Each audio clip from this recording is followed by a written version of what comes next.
Julius na lang po ang itawag niyo sa akin. Magandang umaga po sa inyo. Tubong Samar po ako pero dito na ako lumaki sa Pulilan, Bulacan. Mayroong kwento ang lolo ko tungkol sa aswang. Sariling karanasan po niya ito na siya mismo ang nagbahagi sa amin nung nagbabakasyon kami sa bahay nila sa probinsya. Hindi ko na lang po babanggitin kung saang probinsya ito. Natatawa na lang sina mama kasi tuwing reunion daw nila noong araw ay iyon din ang madalas ikwento ni lolo sa mga kamag-anak nila. Bale, itong ibabahagi ko sa inyo ay nangyari mismo doon sa lugar ni na lolo, panahon ng kabataan niya. Ang pangalan nga pala ng lolo ko ay si Bastian at ang palayaw naman niya ay Baste o Mang Baste. Ang totoo po niyan ay hindi isinilang si lolo sa probinsya. Taga Maynila po siya. Mangyari po kasi, maaga siyang naulila sa ina. Tapos yung papa niya ay nag-asawa ng bago. Ang napangasawa po ay maraming anak. Hindi binanggit ni lolo kung ilan. Basta marami raw po. At siya ang ginawang tagapag-alaga. Bukod doon ay hindi rin maganda ang trato sa kanya ng madrasta niya. Lagi siyang pinapagalitan at hinahagupit ng pamalong kahoy. Kapag daw nagsusumbong siya sa papa niya, ay siya pa ang napapagalitan. Dahil pinapalabas ng madrasta niya na pasaway siyang bata. Isang beses, isinama siya ng madrasta niya sa pamilihan para gawing tagabuhat ng mga pinamili. 12 anyos pa lang daw siya noon. Pero bigla na lang nawala sa paningin niya ang madrasta niya. Nakaramdam daw ng takot si lolo dahil ang pamilihang pinunta nila ay malayo sa bahay nila. Hindi niya alam kung paano uuwi. Palingalinga raw siya. Hindi niya alam kung naligaw ba talaga siya o sinadya siyang iwan ng madrasta niya roon. Hanggang sa mapaiyak na siya sa takot. Ang ginawa ni lolo, nagsumiksik na lang siya sa isang sulok ng bakanting tindahan sa palengke. Naupo siya roon, yakap ang sariling tuhod. Habang patuloy siya sa pag-iyak, ay napansin niyang may matandang lalaki na nakatayo sa harapan niya. Pinapanood siya sa pag-iyak. Tumingala siya rito. Tapos yung matanda ay yumuko naman na tila sinisipat siya. Tinanong siya kung bakit siya umiiyak. Sinabi naman niya ang totoo. Nagpakilala ang matandang lalaki sa kanya na si Mang Emilio. Inalalayan siya nito pagtayo at sabi ay dadalhin siya sa presinto para maihatid daw sa kanila. Tumanggi si lolo. Inamin niya sa matanda na hindi mabuti ang pagtrato sa kanya ng madrasta niya. Ganun din ang papa niya. Nakiusap siya kay Mang Emilio na isama na lang siya nito. Anong matanda? Malayo pa ang uuwian niya, sa probinsya pa. Pero ikinatuwa pa yun ni lolo kasi gusto talaga niya na makalayo sa sitwasyon ng buhay niya nung panahon na yon. Baka yun na raw ang hinihintay niyang pagkakataon. Siguro naawa rin si Mang Emilio sa kanya kaya isinama nga siya nito. Habang sakay ng bus pauwi ng probinsya, kinakwento sa kanya ng matanda ang buhay nito. Isa pala itong albularyo at wala nang kasama sa buhay kundi ang nag-iisa nitong kalabaw na ginagamit pang araro sa bukid. Ang bukid ay pag-aari ng kapatid nitong taga Maynila na siya nitong pinuntahan nung araw na yon. Magaan na raw ang loob ni lolo sa mga oras na yon. Yung lungkot at takot na naramdaman niya nung mawala siya sa palengke ay napalitan ng pananabik sa bagong buhay na haharapin niya kasama ang isang matandang lalaking estranghero pa sa kanya. Wala raw siyang naramdamang bigat ng kalooban sa matanda. Katunayan ay parang ang matagal na niya itong kakilala. Tuwang-tuwa si Lolo Baste nang marating ang probinsya nila Mang Emilio. Hindi raw niya maipaliwanag ang nararamdaman niyang saya. Maraming puno, sariwang hangin, gandang-ganda siya sa paligid. Bagamat kubo lang ang dinatnan niyang bahay, ay okay lang din sa kanya. Sa likod niyon ay may puno ng saging, maraming bunga. Nagtiba si Mang Emilio at inilaga at yun ang pinagsaluhan nila. Hindi itinanggi ni Mang Emilio kay Lolo na mahirap ang buhay niya. Pero kontento naman siya dahil wala siyang mabigat na problema at marami rin siyang natutulungan ng mga kababaryo bilang isa siyang albularyo. Ang mga walang pampadoktor ay sa kanya lumalapit. Bahala na sila kung abutan siya ng sintimo o hindi. Basta tumutulong siya ng bukal sa loob. Kung may mag-abot, salamat.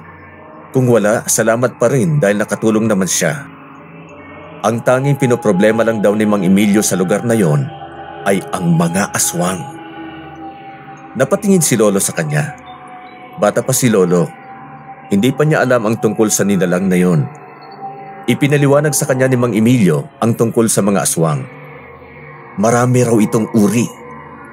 May kakayahan na makapagbago ng anyo ayon sa uri nila.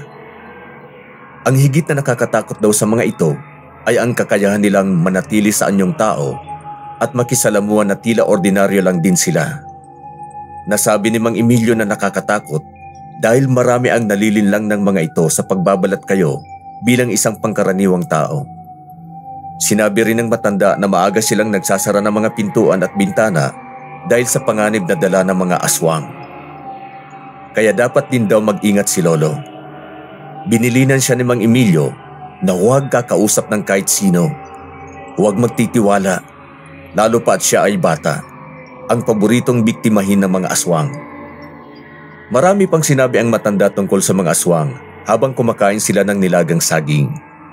Paglubog pa lang ng araw ay isinara na ni Mang Emilio ang pinto ng kubo, pati ang bintana.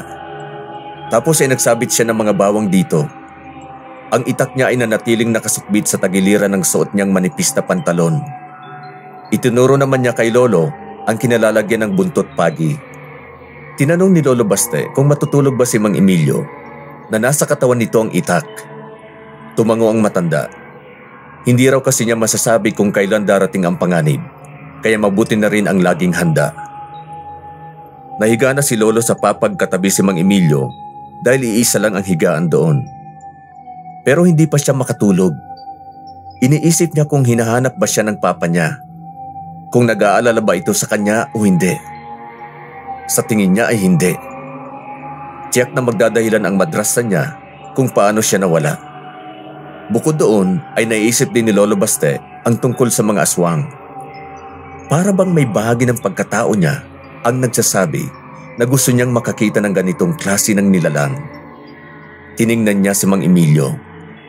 Nakapikit na ito. Maraan siyang bumangon at angat ang mga paang naglakad patungo sa bintana. Binuksan niya ito ng kunting-kunti lang. Tapos iginala niya ang paningin sa labas. Wala naman siyang makita, kundi ang madilim na paligid. Nagulat pa siya nang biglang magsalita sa likuran niya si Mang Emilio, kaya't muntik nang maipit sa bintana ang kamay niya sa biglang pagsara niya rito. Anang matanda, huwag na niyang uulitin ang ginawang pagbubukas ng bintana sa ganoong oras, lalo na kung malalim na ang gabi, kung ayaw niyang mapahamak sa kuko at pangil ng mga aswang. Hindi raw ba siya naniniwala sa sinabi nitong mapanganib ang mga aswang, lalo na sa gabi? Napayuko si Lolo. Humingi siya ng tawad kay Mang Emilio at saka tahimik na bumalik sa higaan.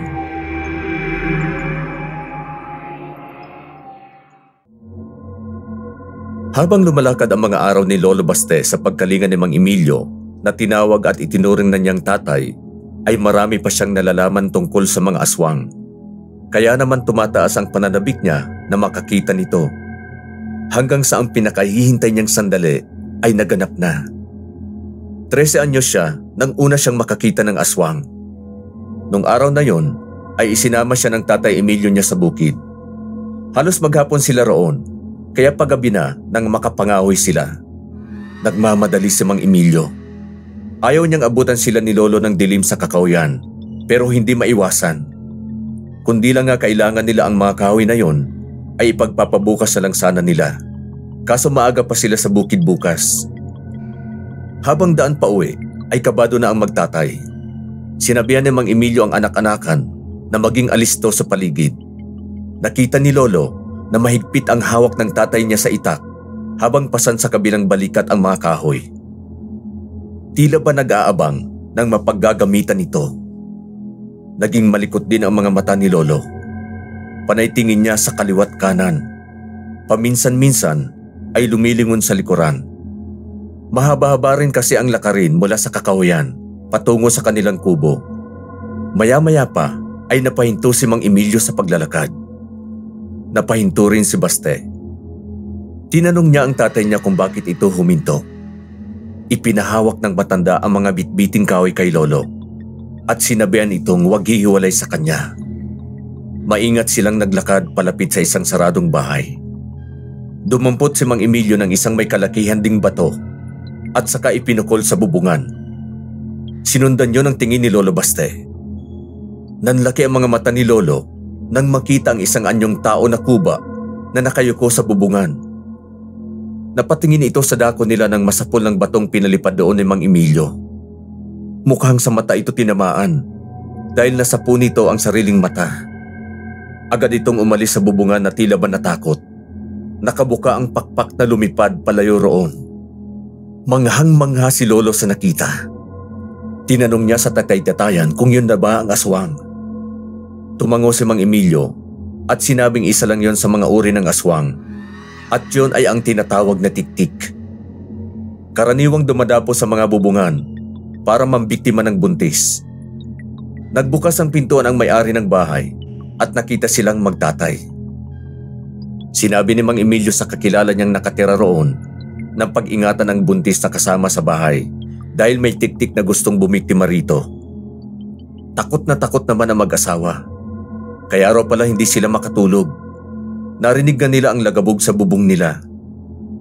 Nagpasalamat sila kay Mang Emilio. Tapos ay napatuloy na ang magtatay sa paglalakad pa uwi. Habang si Lolo ay hindi pa rin makapaniwala sa kauna-unahang aswang na nakita niya. Buong gabi siyang nakatulala at talagang hanggang sa panaginip ay nadala niya ang karanasang yun. Sa panaginip nga lang niya ay hindi tumakas ang aswang, kundi hinabol pa sila nito ng tatay Emilio niya, kaya naman hingal na hingal siya nang magising na tila galing talaga siya sa mabilisang pagtakbo. Alanganing oras pa ng gabi nang magising siya. Naupo siya sa papag. Tiningnan niya ang tatay niyang mahimbing nang natutulog sa tabi niya. Tapos ay napatingin din siya sa bintana. Hindi tulad dati, ayaw na niyang buksan yon dahil baka makita niya ang tiktik. Baka gantian sila nito sa ginawa ng tatay Emilio niya sa pagbato rito sa bubungan. Dahil sa isiping yun, ay nakaramdam ng takot si Lolo, kaya bumalik siya sa pagkakaiga at hinila ang kumot sa kanang talukbong.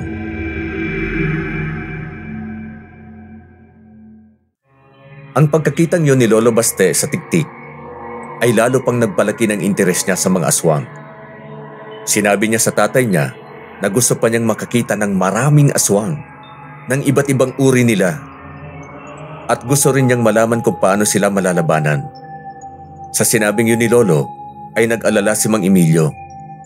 Ayaw daw nito na maging buhay ni Lolo ang paghahanap at pakikipagtunggali sa mga aswang. Pero iginiit ni Lolo na hindi niya mapigilan ang pagnanais na makakita pa nito at malaman pa ang maraming bagay tungkol sa kanila. Dahil sa kagustuhan yun ni Lolo Baste, ay napapayag din niya ang tatay Emilio niya na turuan siya kung paano lalabanan ang mga aswang. Bago raw ang paglaban ay kailangan munang matutuhan ni Lolo kung paano matutukoy ang isang aswang. May alam si Mang Emilio sa paggawa ng langis na siyang tutukoy kung aswang ang kaharap ni Lolo. Ang langis na yon ay nilagyan niya ng mga kailangang sangkap na hindi na sinabi ni Lolo kung ano-ano ang mga yon. Tapos ay binasa ng orasyon at saka inilagay sa isang butelya. Ibinigay yon ni Mang Emilio kay Lolo. Sabi niya kapag nakita ni Lolo na kumulo ang langis na yon, ibig sabihin ay may aswang sa paligid at pwedeng nasa harapan na niya, kaya dapat ay lagi siyang maging handa. Hanggat maaari ay iwasan daw ni Lolo na makipagtitigan sa mga aswang dahil maaari siyang mapasailalim sa kapangyarihan ng mga ito sa hipnotismo. Marami pang tagubilin si Mang Emilio at tinandaang yun lahat ni Lolo. Isang araw habang nagagamot ang taga-baryo si Mang Emilio sa loob ng kubo, nakaupo naman sa labas si Lolo Baste at ginagapas ang matataas sa damo sa harapan nila. Maya-maya ay namataan ni Lolo ang isang lalaki na nakatayo sa di kalayuan sa tabi ng isang puno at nakatingin sa direksyon nila. May tapa ng isang mata nito. Pumasok agad sa isip ni Lolo na baka yun ang tiktik na nabato ni Lolo sa mata doon sa bubungan. Dinukot niya sa bulsa ang botelyang naglalaman ng langis na ginawa ng tatay niya. Nangilabot siya nang makitang bahagyayong kumukulo. Lumipat ang tingin niya sa lalaking nasa tabi ng puno. Nawala na ito roon. At huminto na rin ang saglit na pagkulo ng langis sa maliit na bote. Dali-daling pumasok sa kubo si Lolo Baste at sinabi sa tatay niya ang nakita. Nag-alala si Mang Emilio. Anya, mukhang gusto siyang gantian ng tiktik na yon dahil nagmamanman na ito sa kanila. Pero wag daw mag-alala si Lolo. Kailangan lang nilang paghandaan ang binabalak na pagganti ng aswang na yon. Bago matapos ang araw, ay nagtabas ng kawayan ang mag-ama. Tapos nilagyan nila yon ng tali na magdudugtong sa tali sa labas. Nang sa gayon, sa oras na lumapit ang tiktik at maapakan ang pinagkabitan nila ng tali, ay mabilis na tutusok dito ang ginawa nilang sibat.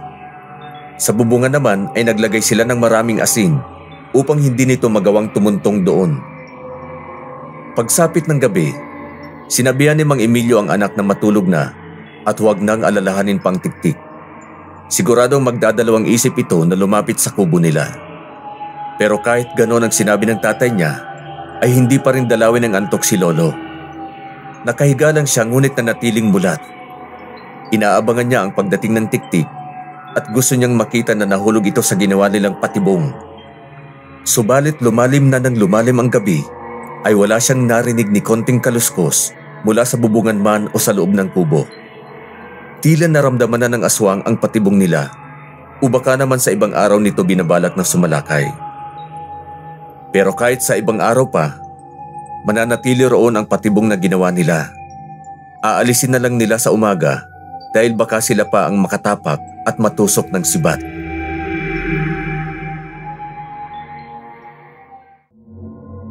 Ilang araw pa ang lumipas na hindi na nagparamdam muli ang tiktik kina Lolo. Hanggang sa lumipas na rin ang taon. Si Mang Emilio ay patuloy na naging albularyo sa kanyang mga kababaryo at si Lolo naman ay lagi lang sa tabi niya para tumulong. Ayaw ni Lolo na bumalik sa eskwela. Ewan ko kung bakit. Tapos tuloy lang din siya sa paghahanap ng mga aswang. Madalas ay tinatakasan niya ang tatay niya para makatambay siya sa taas ng puno. Bit-bit ang ginawa lang niya ng tirador at ang botelya ng langis na magsasabi sa kanya kung may aswang sa paligid. Sabi ni Lolo Baste, madalas daw siyang makakita ng aswang na dumaraan sa tinatambayan niyang puno kapag dapit hapon na. Ang kaso, mailap ang mga ito. Nararamdaman agad siya, inaasinta pa lang niya ng tirador, kaya mabilis ding nakakatakas sa mga ito. Minsan may natitirador din siya pero dumadaplis lang. Hindi niya nasasapul. Aliw na aliw si Lolo sa ganoong buhay niya. Mas gusto niya yon kaysa pumasok sa eskwela. Kahit anong pilit sa kanya ni Mang Emilio na kailangan niya mag-aral, ay ayaw talaga ni Lolo. Kaya hanggang elementarya lang siya. Ayon kay Lolo, hindi maganda ang naging karanasan niya sa elementarya nung nasa Maynila pa siya at nasa poder ng madrasta niya. Pero hindi na niya yon sinabi sa tatay niya. Ang kasunod na kwento ni Lolo Baste ay noong 19 years old na siya. Isang tanghaling tapat sa bukid, oras ng pahinga ng magtatay. Magkatabi silang naupo sa lilim ng isang malaking puno. Habang kumakain ay napansin ni Lolo ang dalagang nakatayo sa dikalayuan sa kanila. Nakatanaw lang ito sa bukid. Napatitig si Lolo dito kaya napatingin din sa kanya. Pero nang mapatingin sa kanyang babae, ay agad nagbaba ng tingin si Lolo. Parang nahiya raw siya.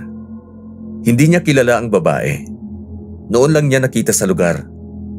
Ituturo niya sana ng palihim sa tatay niya, pero pagtingin niya sa kinatatayuan nito ay wala na. Itinuloy na lang niya ang pagkain at umasa na sana ay makita niya ulit ito. Na-love at first sight yata si Lolo Baste kahit hindi pa niya nakita ng malapitan ang dalaga. Kinabukasan sa bukid ulit, nakita na naman ni Lolo yung babae. Pero sa tuwing magbabalak siyang ituro ito sa tatay niya, ay lagi naman itong nawawala. Mga 4 na beses yata ganoon ang nangyayari. Napapaisip na tuloy si Lolo Baste na baka multo lang ang nakikita niya. Hindi siya nakatiis. Sinabi niya yon sa tatay Emilio niya. Nagduda naman agad si Mang Emilio. Sa susunod na makita raw niya ang babae, ay ilabas niya ang botelya ng langis upang masiguro na hindi ito isang aswang. Natatawa pa si Lolo. Hindi naman daw mukhang aswang ang dalaga. Napakaganda nito sa paningin niya. Maamo ang mukha at mukhang may hinhin. Baka raw gusto lang nitong magpahangin doon sa bukid, kaya lagi itong nagpupunta roon. Pero hindi pa rin mapalagay ang tatay niya. Basta dapat daw sundin ni Lolo ang sinabi niya. Anya pa, hindi porket matagal-tagal na ring walang nababalita sa baryo na may kaugnayan sa mga aswang, hindi ibig sabihin ay wala ng mga aswang. Lagi lang daw nasa paligid ang mga ito, nagmamanman at naghihintay ng mabibiktima. Hindi na kumibo si Lolo. Sang-ayon naman siya sa tatay niya na meron pa talagang mga aswang. Ang hindi lang siya sang-ayon ay yung pagdudahan nito na isang aswang ang babaeng nakikita niya.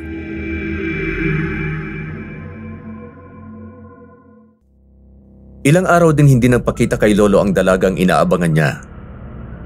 Medyo nalungkot si Lolo, pero hindi na niya inasahan na makikita niya ulit ito. Sumasalok siya noon ng tubig sa balon nang maramdaman niyang may presensya sa likuran niya. Hindi muna siya lumingon. Pinakiramdaman niya munang mabuti. Pero inihahanda na niya ang sarili sa posibleng umatake sa kanya. Nang masiguro niya ang mga pagkaluskos, ay saka siya biglang lumingon. Ngunit wala naman siyang nakita maski anino. Ipinagpatuloy niya ang pagsalok ng tubig at gayon din ang pakikiramdam sa paligid. Naisip niyang tingnan ang botelya ng langis sa bulsa na hindi niya nakakalimutang dalhin. Nanlaki ang mga mata ni Lolo nang makitang kumukulo ang langis. Napaunat siya agad at napalinga. Inihanda niya ang tirador. Naghanap ng maaasinta hanggang sa makita niyang may sumilip mula sa likod ng malaking puno. Maingat ang mga hakbang na lumapit si Lolo sa puno para malaman kung sino ang nasa likod niyon. Sinilip niya ang botelya sa bulsa at patuloy pa rin yon sa pagkulo. Binigla ni Lolo ang nagkukubli sa likod ng puno sa pagtutok ng tirador niya. Ngunit siya ang nabigla na makita kung sino ang nasa likod niyon. Ang dalaga na lagi niyang inaabangang makita. Takot nitong tiningnan ang tirador ni Lolo. Ibinaba naman agad yon ni Lolo at humingi ng paumanhin. Akala raw niya kasi kung sino. Humingi rin ng paumanhin ang babae at sinabing bago lang siya sa lugar kaya madalas siyang mag-ikot-ikot upang makabisado ang lugar.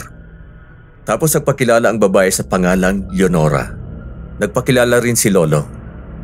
Luminga muna si Lolo bago sinabi sa dalaga na kailangan nitong mag-ingat dahil hindi safe sa isang tulad niya ang gumalang mag-isa sa lugar na yon.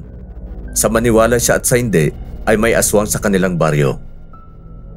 Ipinakita ni Lolo Bastes sa dalaga ang botelya ng langis.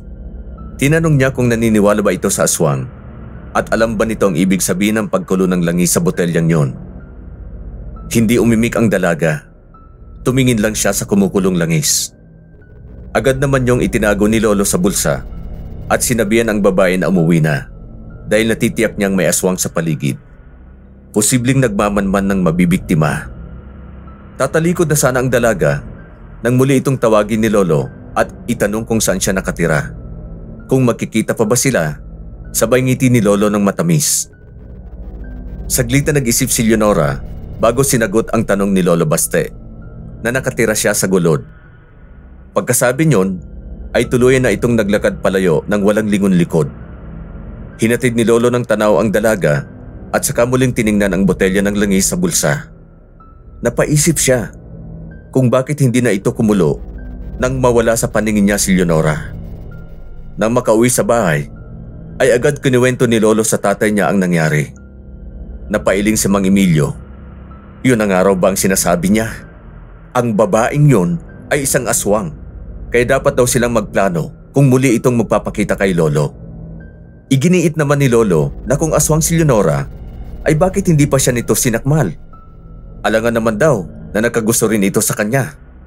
Ani Mang Emilio, hindi naman imposible na magkagusto ang isang aswang sa tao at ang tao sa aswang. Kaya kailangan nilang makasiguro at kung totoo ang hinala nila na aswang ito, dapat nila itong patahimikin tulad ng ibang aswang na nakatunggalin na niya noon. Pinaalalahanan ng tatay niya si Lolo na ang mga aswang ay likas na mapanlinlang. Posible rin na ang nakikita ni Lolo ay hindi isang tunay na babae, kundi nagpapanggap lang upang makuha ang kanyang kahinaan.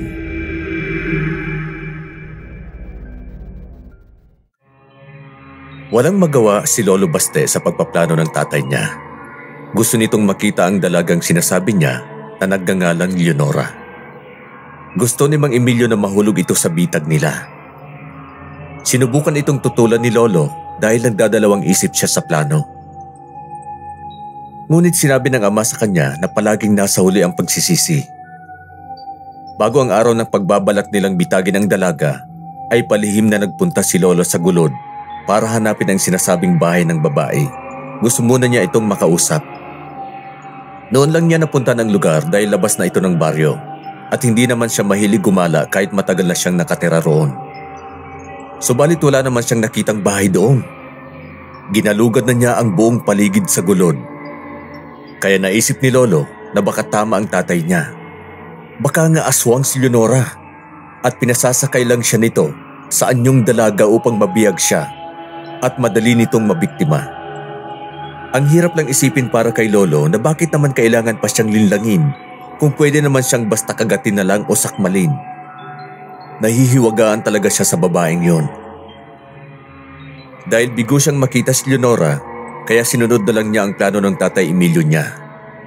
Sa bawat pagpunta nila sa bukid at pagsalok niya ng tubig sa balon, ay palagi niyang pinapakiramdaman sa paligid ang dalaga. Ayaw niya itong mapahamak sa plano nila dahil may bahagi ng puso niya ang tumututol, pero kapag naman naiisip niya na isa itong aswang, ay mas nangingibabaw sa kanya ang pagnanais na mahulog na lang ito sa bitag nila. Nung araw na yon, mag-isang nagtungo si Lolo Baste sa balon. Wala siyang dalang timba para mag-igib. Tumambay lang siya, dala ang tirador at botelya ng langis sa bulsa. Gusto niyang makita ulit si Leonora, pero hindi niya inaasahan na magpapakita pa ito sa kanya. Dahil kung totoong aswang ito, baka nagdalawang isip na rin na makipagkita sa kanya dahil sa botelya ng langis na ipinakita niya rito.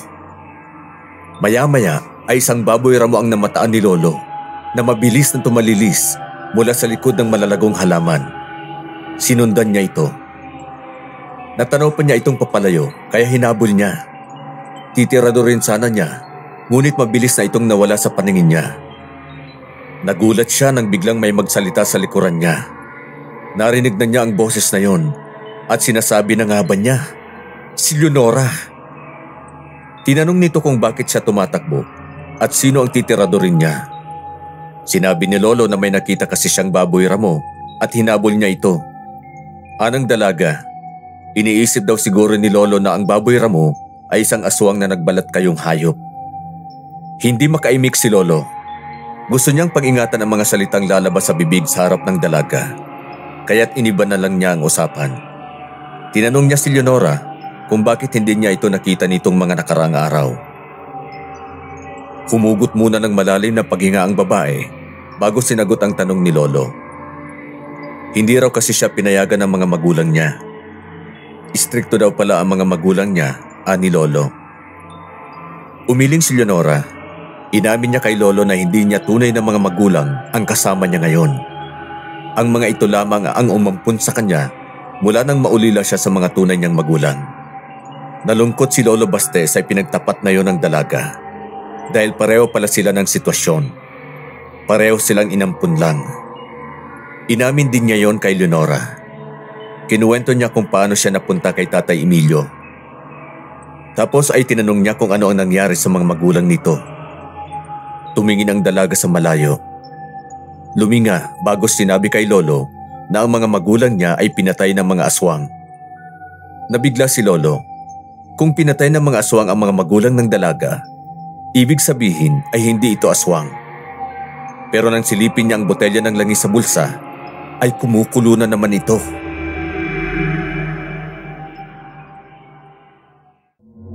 Naguguluhan na si Lolo Baste sa totoong pagkatao ni Leonora. Gusto pa sana niya itong tanungin sa maraming bagay. Ngunit bigla na lang bumagsak dito ang isang lambat. Gulat na gulat ang dalaga. Noon lumabas mula sa pinagkukublian sa Mang Emilio. Sinundan pala nito si Lolo at nagmanman. Sa wakas daw, ay nahuli rin nila ang aswang. Itinanggi ni Leonora na isa siyang aswang. Nagmakaawa siya sa kanila na pakawalan siya. Si Lolo Baste ay hindi makakilos. Nabigla rin siya. Kahit alam na niya ang dapat nilang gawin, ay nanatili siyang nakatayo. Bumaling si Leonora kay Lolo at nakiusap dito na pakawalan siya. Wala raw siyang ginagawang masama para bihagi nila siya. Tumingin si Lolo sa tatay niya. Pero hindi pa man siya nakakapagsalita, ay sinabi na nito na kailangan nilang gawin kung ano ang nasa plano nila. Huwag daw siyang magpalinlang sa maamong mukha ng babae. Nang hindi pa siya kumilos, ay siniguan siya ng tatay niya at sinabing buhatin na ang dalaga bago pa may makakita sa kanila roon. At tubiliman ay sinunod pa rin ni Lolo ang ama. Maingat niyang binuhat si Leonora na balot ng lambat at dinala yon sa loob ng kubo nila. Maingat din niyang inilapag ang dalaga sa sahig. Nagwawala si Leonora. Hindi alam ni Lolo Baste ang gagawin, kaya't pinalabas muna siya ng tatay niya. Siya na raw muna ang bahala rito. Palakad-lakad si Lolo sa harapan ng kubo nila. Hindi siya mapakali. Maya-maya ay napalingon siya sa pintuan ng kubo nang biglang manahimik sa pagwawala si Leonora. Nagmamadali siyang pumasok ng kubo. Nakita niyang walang malay ang dalaga na nasa loob pa rin ng lambat habang si Mang Emilio ay nakatayo sa harapan nito, hawak sa isang kamay ang 2x2. Puno ng pag-aalala ang mukha ni Lolo na tiningnan ng ama. Tinanong niya kung ano ang ginawa nito sa dalaga. Sinabi ni Mang Emilio na walang dapat ipag-alala si Lolo. Pinatulog lang niya ang babae para maigapos sila at mailipat ng maayos sa kulungang ginawa nila.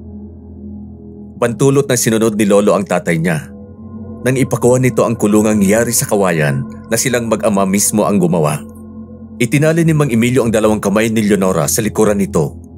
Habang wala itong malay at saka ipinasok sa kulungan na ipinuwesto rin nila sa likuran ng kubo. May mataas silang bako doon, kaya walang makakakita sa bihag nila. Nilagyan din nila ng busal ang bibig nito para hindi na makalikha ng ingay. Ani Mang Emilio, tamang-tama ang pagkakadakip nila sa dalaga dahil sa makalawa ay kabilugan ng buwan. Sa ayaw at sa gusto ng babae ay magpapalit ito ng anyo bilang bahagi ng ritual ng mga aswang. Iyon ang gustong masaksiyan ni Mang Emilio bilang isang albularyo. Sa oras ang mangyari ito ay sa kanila sesentensya ng dalaga at ipapakita sa mga kababaryo ang pagkakahuli nila rito. Gusto rin niya na makarating sa mga aswang ang pangyayaring yun. Nang sa gayon ay magkaroon ng takot sa kanya ang mga aswang. Nag-alala naman si Lolo.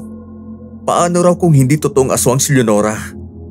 Kung totoo man, paano kung salip na katakutan ay paghigantihan pa sila ng mga aswang sa gagawin nila sa kalahay ng mga ito? Nagtatakang binalingan ni Mang Emilio si Lolo. Porke raw natipuhan nito ang dalaga, ay mukhang nagbago na ang pananaw nito tungkol sa mga aswang. Sa tagal na raw niya sa pagiging albularyo, ay alam na niya ang ginagawa niya. Manahimik na lang daw si Lolo kung wala na itong interes sa mga aswang.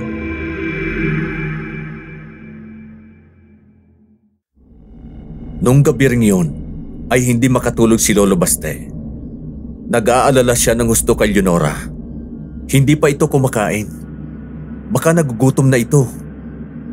Sigurado palang nagugutom na ito dahil lumipas na ang mga oras. Sinulyapan niya si Mang Emilio. Mukhang malalim na ang tulog nito. Kaya maingat siyang bumangon at dahan-dahang naglakad patungo sa mesa. Kinuha niya ang natira nilang pagkain at dinala yon sa likod bahay. Nakita niyang gising pa si Leonora. Nakatulala lang ito at nakatingin sa mga halamang nasa harapan niya. Tumingin ito sa kanya nang mamalayan siya. Lumapit si Lolo at naupo sa tabi ng kulungan ng dalaga.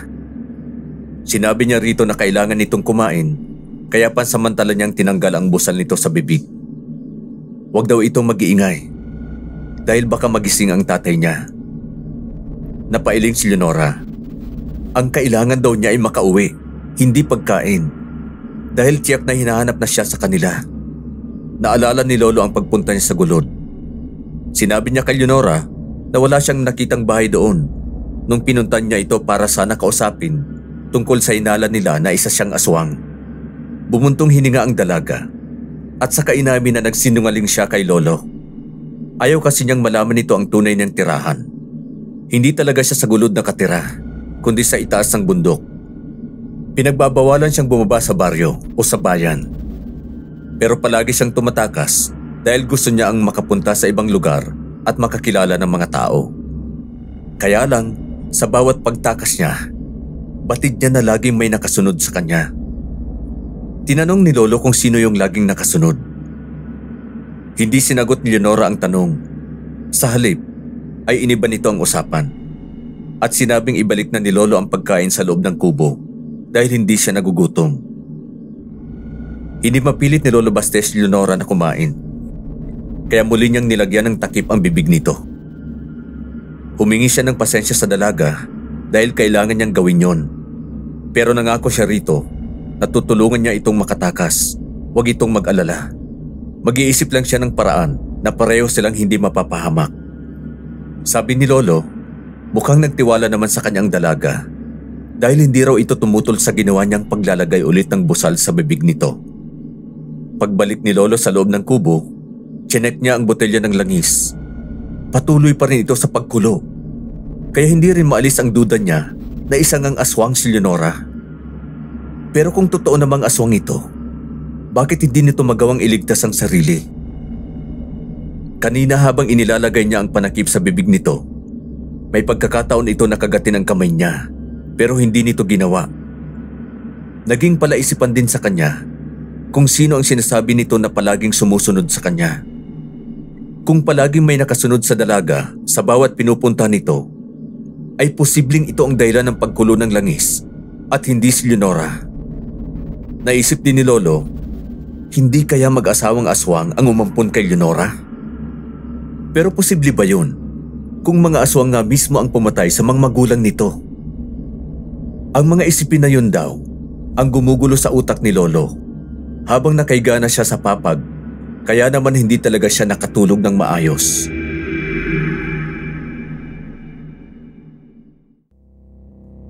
Kinabukasan ay si Leonora agad ang unang pumasok sa isip ni Lolo Baste pagkagising niya, kaya nagmamadali siyang bumangon at chinek ito. Nakita niyang nakapikit ang dalaga, kaya hindi na niya ito inistorbo ang pagtulog nito. Siguro ay napuyat din at hindi nakatulog tulad niya. Naupo lang siya sa tabi nito at pinagmasdan ito sa pagtulog. Tumingala si Lolo sa langit. Mabuti na lang daw at nayuyungyungan ng makapal na mga dahon ng puno ang kinalalagyan ng kulungan ni Leonora. Hindi ito maiinitan na alam niyang hindi gugustuhin ng isang aswang kung aswang man ito.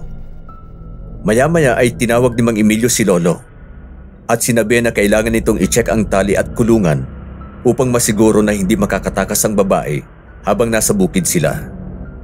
Sinunod naman ito ni Lolo. Hindi pa siya makaisip kung papaano niya mapapatakas doon si Leonora, kaya sinunod na lang muna niya ang tatay niya. Pero siniguro ni Lolo sa sarili na hindi niya hahayaan na mamatay ang dalaga sa mga kamay nila. Hindi ito matutulad sa mga aswang na napatay na raw ng tatay niya. Sa pagsapit ng ikatlong araw, sa pagbilog ng buwan, ay binantayan nilang mag-ama ang bihag nila. Napansin ni Lolo na nahihintakutan ang mga mata ni Leonora sa pagtingala sa buwan. Baka sa mukha nito ang pag-aalala. Nagpalipat-lipat ang tingin nito sa mag-ama na tila may gustong sabihin, pero hindi makapagsalita dahil sa busal sa bibig. Sinubukan ni Lolo na kausapin ang tatay niya para tanungin kung pwede ba nilang alisin ang nasa bibig ni Leonora dahil mukhang may sasabihin ito. Hindi pumayag si Mang Emilio. Lilikha lang daw ng ingay ang dalaga. Isa pa, malapit na mag-alas 12. Ang hinihintay nilang oras para sa pagbabago ng anyo nito. Napapailing na lang si Lolo. Nagtatalo ang puso't isipan niya sa mga oras na yon. Gusto niyang tulungan si Leonora, pero ayaw naman niyang suwayin ang tatay niya.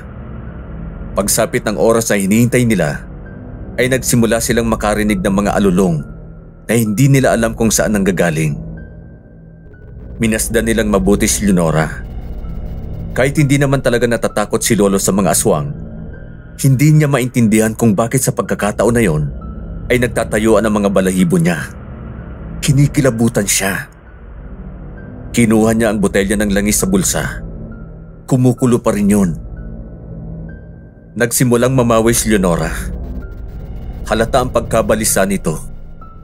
Pinipilit nitong makapagsalita pero hindi naman siya maintindihan ni Lolo dahil sa busal na nasa bibig. Walang magawa si Lolo Baste. Takot din siyang suwayin ang tatay niya. Ang inaasahan ni Mang Emilio ay hindi naganap. Walang pagbabagong nangyari sa dalaga. Nanatili ito sa anyong tao na may maamong mukha. Dahil sa kabiguan nila na masaksiyan ang pagpapalit ito ng anyo, ay muling nakiusap si Lolo sa tatay niya na baka maaari na nilang pakawalan si Leonora. Hindi pumayag si Mang Emilio.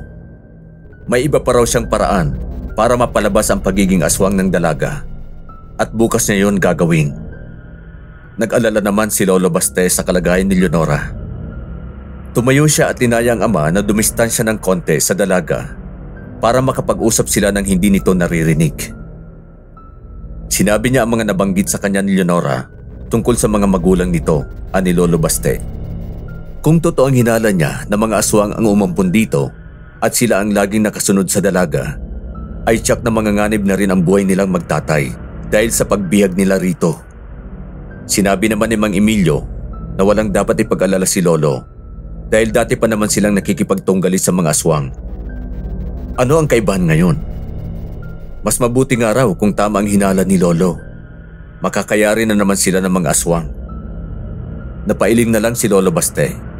Ang dati niyang interes noon na makapatay ng aswang ay tila na bago mula nang makilala niya si Leonora na ipinalagay niyang isang aswang.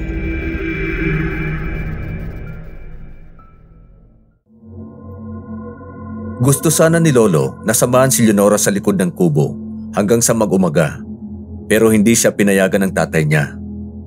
Anito, kailangan din niyang matulog dahil hindi nila pwedeng pabayaan ang bukid kinabukasan. Sinulyapan ni Lolo ang dalaga. Tumango ito sa kanya. Na tila ba sumasang-ayon ito kay Mang Emilio. Kinabukasan, napabalikwas ng bangon si Lolo sa malakas sa paggising sa kanya ng tatay niya. Tinanong niya ito kung anong nangyari, bakit ito humahangos. Hindi magkanda-ugaga ang matandang albularyo sa pagsasabing nasalanta ang mga pananim nila sa bukid. Tila sadyang may nanalbahe at ang kalabaw niyang si Usting ay namatay na rin. May pumatay dito. Hindi makapaniwala si Lolo. Sumama siya sa bukid para makita ang sinasabi ng ama. Nakita niyang kumuyong ang palad nito habang nakatitig sa nakahandusay nilang kalabaw. Walang ibang pinaghihinalaan ng tatay niya kundi ang mga aswang. Siguro ay nagsisimula na raw ang mga ito na gumante dahil sa bihag nilang aswang. Sinabi naman ni Lolo na kailangan muna nilang ipaalam sa kinauukulan ang nangyari sa bukid at sa kalabaw para magkaroon ng imbestigasyon at malaman nila ang tunay na nangyari.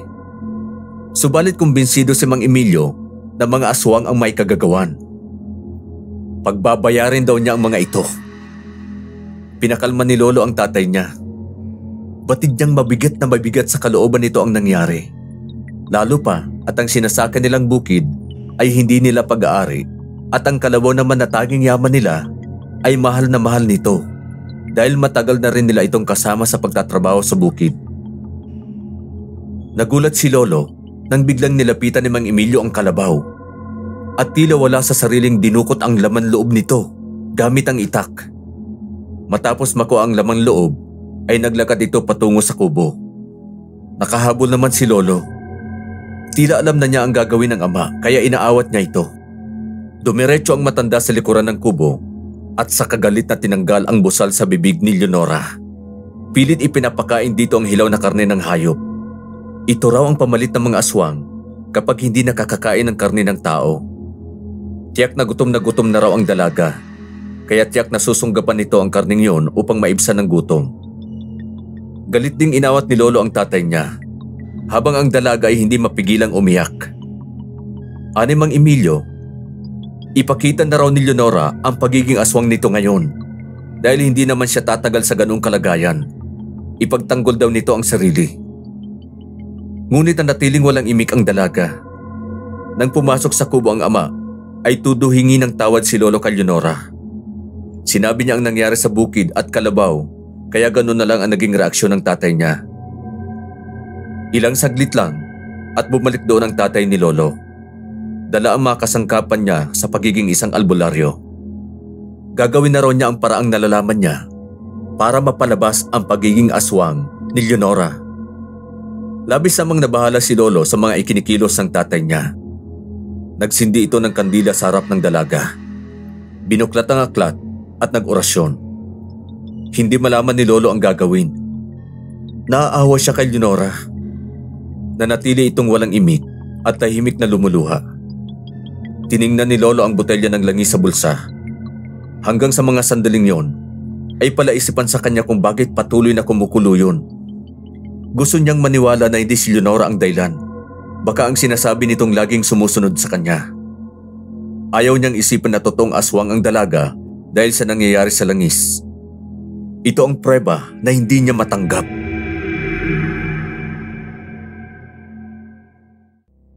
Sa kabila ng ilang minutong pag-oorasyon ni Mang Emilio, ay bigo pa rin siyang mapalabas ang pagiging aswang ni Leonora. Hindi pa rin siya nakakita ng kahit anong ebidensya na magpapatunay na isa itong aswang maliban sa kumukulong langis sa botelya ni Lolo Baste. Sinabi ni Lolo sa tatay niya na kailangan na muna nitong magpahinga. Siya na ang bahala kay Leonora sa nasalantang bukid at siya na rin ang mag-aasikaso sa namatay nilang alagang kalabaw. Pagod na rin ang matanda at talagang sumama ang pakiramdam nito dahil sa nangyari, kaya sumunod ito sa sinabi ng anak. Nang muli silang maiwan, ay kinausap ni Lolo ng masinsinan si Leonora. Gusto niyang malaman ang tunay na pagkatao nito at ng mga umampun dito. Napilitan ng dalaga na sabihin na kay Lolo ang lahat-lahat tungkol sa kanya. Ayon sa kwento nito, nangangahoy daw ang tatay niya noon sa gubat. Nagtaka raw ang nanay niya kung bakit hindi pa ito bumabalik ilang oras ang nakalipas. Kaya nagpasya ang nanay niya na sundan ito sa kakahuyan. Sumama raw siya. Pagdating nila roon, nakita nilang wala ng buhay ang tatay niya. Wakwak ang dibdib. Hindi pa naililibing ang tatay niya, ay ang nanay naman niya ang nakita niyang walang buhay sa harap mismo ng bakuran nila. Ganon din ang itsura nito tulad sa tatay niya. Ang sabi ng mga kapitbahay, aswang daw ang pumatay sa kanila. Hindi naman niya nakita at wala siyang ebidensya maliban sa estilo ng pagkakapaslang sa mga ito na sinasabing estilo ng aswang. Wala na raw silang kamag-anak at napakabata pa niya noon. 6 na taong gulang pa lang siya. Nung araw ding yon, na sumakabilang buhay ang ina, ay may pumasok sa bahay nila ng mga estranghero. Isang matandang babaeng kumarga sa kanya at sinabing sila na ang bahala sa kanya. Walang anak ang mag-asawang nagdala sa kanya sa bundok. Bagamat itinuring siya nitong anak nila, ay hindi naging lingid sa kanya ang katotohanan sa likod ng pagkatao ng mga ito. Na ang mga ito ay nagmula sa lahi ng mga aswang. Nagulat si Lolo. Hindi makapaniwala sa sinabi ni Leonora. Dagdag pa ng dalaga, gusto niyang magalit sa mga ito. Dahil hindi man nila aminin ay malakas ang kutob niya na ang mga ito ang may kagagawan sa pagkamatay ng mga magulang niya. Pero sa halip na magkimkim ng galit sa dibdib, ay tinanggap na lang niya na sila na ang bago niyang mga magulang at pamilya. Dahil kinupkop siya ng mga ito at nagbigay ng mga pangangailangan niya habang siya ay lumalaki.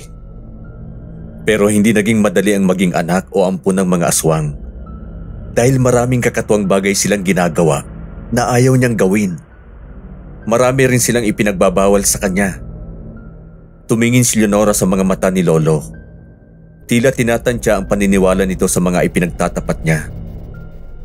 Nanatiling tahimik lang si Lolo. Marami siyang gustong itanong pero ayaw bumuka ng bibig niya. Dahil hindi agad niya maproseso sa utak ang mga binitawang salita ng dalaga. Ang sumunod na sinabi ni Leonora ay isa pang nagpagimbal kay Lolo Baste. Tinanong siya nito kung natatandaan ba niya yung tiktik na binato ni Mang Emilio sa bubungan. Tumango si Lolo at tinanong kung ano ang kinalaman nito sa kanya. Anang dalaga, ang tiktik na yon ay kapatid ng kanyang inainahan. Tiyuhin niya.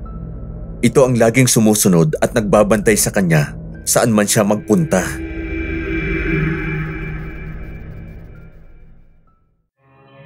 Nanlalaki ang mga mata ni Lolo sa natuklasan. Ani Leonora, kaya sa tuwing magkikita sila ni Lolo Baste ay kumukulo ang langis sa botelya nito dahil laging nasa paligid lang ang tiyuhin niyang aswang. Nung oras na nabiyag siya ng lambat, alam niyang nakasunod ang tiyuhin niya at naghahanap ito ng paraan na mailigtas siya. Matagal na raw nitong gustong gantihan si Mang Emilio, ngunit napipigilan lang ng nanay-nanayan niya dahil batid nilang may kakayahan si Mang Emilio na labanan ang mga aswang na gaya nila. Pero sa ginawa nilang pagbiyag sa kanya, may duda siya na ang mga ito ang may kagagawan sa nangyari sa bukid at sa kalabaw. Kung ganoon, tama pala ang kutob ng tatay niya na mga aswang ang may kagagawan. Magkagayon man, batid ni Lolo na meron din silang nagawang kasalanan sa mga ito.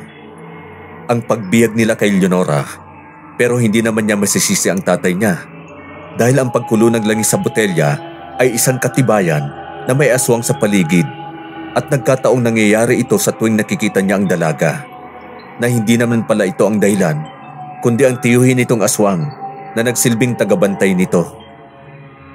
Noon daw na unawaan ni Lolo ang lahat ng mga nangyari. Hindi na siya nag-isip pa. Agad niyang binuksan ang kulungan na kawayan at kinalag ang taling gumagapos kay Leonora. Humingi siya ng tawad dito at sinabing malaya na ito mula sa oras na yon. Hindi agad umalis ang dalaga. Malungkot nitong tiningnan si Lolo. Tinanong ni Lolo kung anong ibig sabihin nito sa mga tinging yon. Ani Leonora, nagawa niyang tiisin ang ilang araw na pagkakabiyag nila sa kanya dahil kay Lolo. Tapos hinaplos niya ang pisngi ni Lolo Baste at sa kanya ito niyakap. Hindi agad nakakilos si Lolo dahil nabigla siya sa ginawang pagyakap sa kanya ng dalaga. Hanggang sa hinatid na lang niya ito ng tanaw habang lakad takbong palayo sa kanya. Nang magising ay hindi naman makapaniwala si Mang Emilio sa ginawa ni Lolo sa pagpapakawala sa bihag nila. Galit na galit ito kay Lolo Baste. Ipaniliwanag naman niya sa tatay niya kung bakit niya yon ginawa. Hindi raw patas para kay Leonora ang maging bihag nila dahil wala silang kasalanan kung naging bahagi man ito ng pamilya ng mga aswang. Dahil masama pa rin ang pakiramdam, ay hindi pa nakagawa ng ibang aksyon si Mang Emilio kundi ang magalit. Alam daw ni Lolo na lalong sumama ang pakiramdam nito sa ginawa niya, pero mas pinili na muna nito ang magpagaling bago gumawa ng susunod na hakbang laban sa mga aswang. Habang si Lolo Baste naman ay hindi pa rin mapakali kahit pinakawalan na niya si Leonora. Nung gabing yun, iniisip niya kung ano na ang nangyari rito matapos nitong bumalik sa bundok kung saan ito nakatira. Nag-alala rin si Lolo sa isipin na balikan sila ng mga aswang dahil doon. Naisip niyang i-check ang langis sa botelya. Bumangon siya para tingnan yon. Ganun na lang ang pagkabigla ni Lolo nang makitang kumukulo na naman yon. Ibig sabihin may aswang na naman sa paligid. Tumingin siya sa bintana at pintuan. Dali-dali siyang kumuha ng asin at binudburan ang bawat sulok ng bahay, partikular ang pintuan at bintana. Tinalasan niya ang pakiramdam. Hindi siya nakapaglagay ng asin sa bubungan, kaya nakatingala siya rito. Inaabangan ang posibleng pag-atake ng aswang mula roon. Kinuha niya ang buntot pagi ng ama at inihanda rin ang tirador niya. Inihanda rin niya ang sarili lalo at may sakit ang tatay niya. Wala itong maaasahan sa mga oras na yon kundi siya. Nagpalipat-lipat ang tingin niya sa bintana, pintuan at bubungan. Nanatili siyang mulat sa mga posibleng mangyari. Hinihintay ang pagdating ng inaasahan niyang panganib.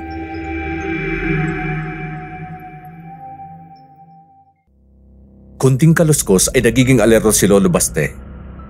Inaambah na agad niya ng tirador. Naging malikot ang mga mata niya sa bawat sulok ng kubo. Ngunit bukod sa mga pagkaluskos, ay wala nang iba pang nangyari nung gabing yon. Kaya kahit papano, ay nakahinga siya ng maluwag. Gayunpaman, alam ni Lolo na hindi pa roon natatapos ang nakaambang panganib sa kanilang magtatay. Si Mang Emilio naman ay nagluluksa pa rin sa pagkawala ng alagang si Usting at sa pagkasira ng bukid habang nagpapagaling. Sinikap nito na gumaling agad upang magawa niya ang mga dapat gawin. Isinantabi muna ng matandang albularyo ang tungkol sa mga aswang at mas piniling unahin ang pagsasaayos ng mga pananim sa bukid dahil ito ang kabuhayan nila. Mabuti na lang at nakautang sila sa may-ari ng bukid ng pambili ng bagong kalabaw na makakatuwang nila ulit sa pag-aararo. Sa kabila ng nakikitang kawalan ng interes ni Mang Emilio sa mga aswang noong mga panahon na yon, si Lolo ay nanatiling mapagmasid sa paligid at mapagmatsyag sa mga nakakasalamuhan nilang tao. Hinahanap-hanap din ng mga mata ni Lolo ang imahe ni Leonora. Talagang na-inlove siya rito. Pero tanggap niya na hindi maaaring maging sila dahil sa komplikado nilang sitwasyon. Hindi lang daw talaga niya maiwasan na hindi maisip si Leonora sa bawat araw na dumaraan. Lalo na kapag napagkukwentuhan nila ng tatay niya ang tungkol sa mga aswang sa tuwing mamamahinga sila at kakain sa lilim ng puno, palaging sumasagi sa isip niya si Leonora. At napapangiti na lang siya dahil napagkamalan nila itong aswang. Si Mang Emilio naman sa kabila ng mga nangyari ay hindi pa rin daw kumbinsido na hindi talaga aswang ang dalaga. Iba raw ang pakiramdam niya rito. Pero si Lolo, siguradong sigurado na dahil sa mga ipinagtapat sa kanya ni Leonora. Naniniwala siya sa mga sinabi nito at naniniwala rin daw siya na may lihim ding pagtingin sa kanya ang dalaga na hindi nga lang nito masabi. Pero halata naman sa mga ikinilos nito. Kaya nangihinayang siya na hindi rin niya nasabi ang damdamin niya para rito.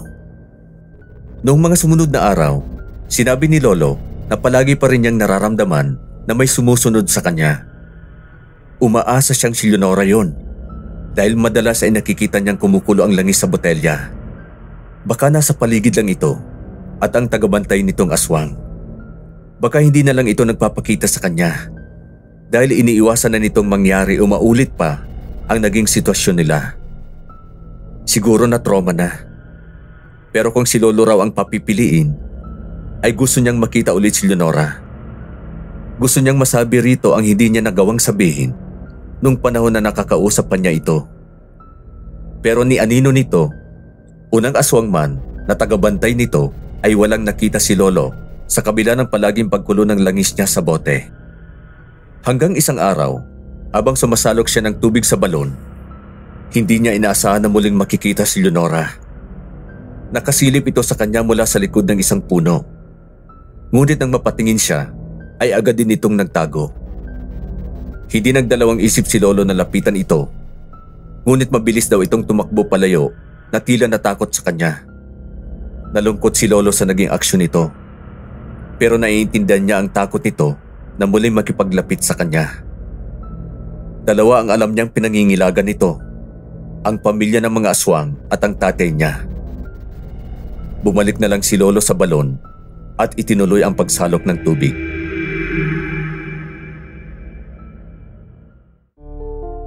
Unti-unti na sanang bumabalik sa normal ang pamumuhay ng magtatay.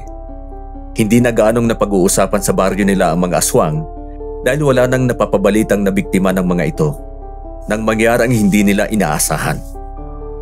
Tulad ng madalas silang gawin, ay magkasama silang nangangahoy noon. Kasalukuyan daw na pinag-uusapan nilang mag-ama ang tungkol sa napabalitang mga pugante na nakatakas sa kulungan sa bayan nang makita nila ang mga ito doon mismo sa kakahuyan. Doon pala nagtatago ang mga ito. Hindi pa sila tapos mangahoy pero sinabi na ni Mang Emilio na kailangan na nilang umuwi para makaiwas sa mga ito. Subalit huli na dahil nakita na sila ng mga ito at gusto silang pagtripan. Nanlaban ang magtatay. Ginamit ni Lolo ang tirador niya, ngunit naunahan siya ng dalawa sa mga ito. Pinilipit ang kamay niya, habang si Mang Emilio naman ay napagtulungan din ng dalawa pa. Walang nagawa ang matandang albularyo nang maagaw sa kanyang itak at siya sanang gagamitin na pangkitil sa buhay niya. Ngunit ganun na lang ang pagkabigla nila nang biglang lumitaw mula sa kung saan si Leonora. Galit ang anyo nito. Mabangis. Taliwas sa maamong Leonora na nakilala ng magtatay. Kitang-kita raw ni Lolo na nanghahaba ang mga kuko nito. Hindi lang niya masiguro kung may nakita nga ba siyang pangil sa bibig nito. Ang nasiguro lang niya ay ang kakaibang liksi at lakas na ipinakita ni Leonora para labanan ng 4 na lalaking pugante. Halos matulala raw si Lolo.